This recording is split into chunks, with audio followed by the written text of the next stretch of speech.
చెన్న 12 గంటలు నానబెట్టుకున్నానండి. Over night cook చేసినప్పుడు అది సాఫ్ట్గా చేత్తో నలిపినప్పుడు నలగాలి, అప్పుడే ఉడికినట్టు.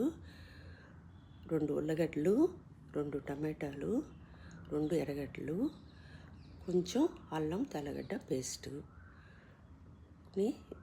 దాంతోపాటు ఒక పచ్చిమిరపకాయ, కొంచెం కొత్తిమీర, ఎర్రగడ్డలు, టమాటాలు, పచ్చిమిరపకాయ, కొత్తిమీర అన్ని పేస్ట్ చేసుకొని ఆయిల్ వేసుకొని వాడ్చుకోవాలి.